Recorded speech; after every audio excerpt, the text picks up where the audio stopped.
Today is the 9th of October. The title of the meditation is The Reason for 100 Years Answers, Fundamental Blessings and the Economy of Rehoboth. The Bible verse is Genesis 26, verse 12. Isaac planted crops in that land, and the same year reaped 100-fold, because the Lord blessed him.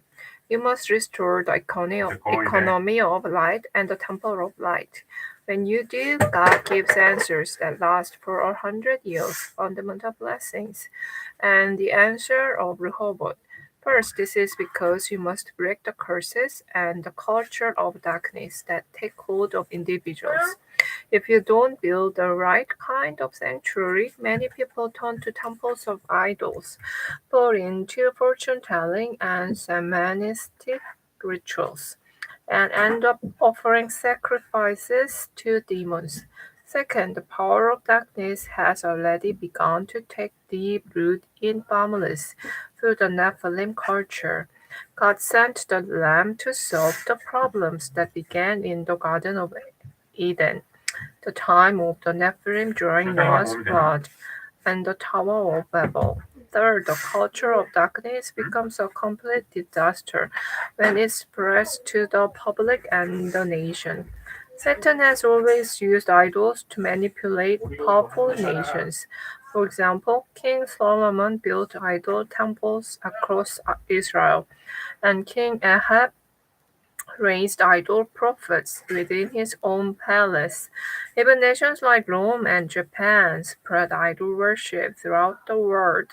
Yet every time God restored the temple of light through just one or two people who truly understood the gospel. That's why you must pray for the restoration of the temple of light. First, 100-year answer, the three courtyards. At this time, God gives the 100-year answer through which world evangelization becomes possible. A temple of light must be a church with three courtyards where the multi-ethnic people, the sick, and the remnants can gather. Second, the fundamental answer. At this point, God gives a fundamental answer because the darkness must be broken. He walks through the power of the throne. Isaac, who held to the covenant, received the blessing of the source of the spring. Third, Rehoboth economy. Isaac was blessed to the point where no one could stop him. That's the blessing of Rehoboth. The seven remnants were filled with the Spirit of the Lord. You too must raise the remnants like so. Paul understood this and boldly entered the synagogues. To restore the economy and temple of light, you must continue praying as a watchman who moves the partisans, journeys, and guideposts of the throne.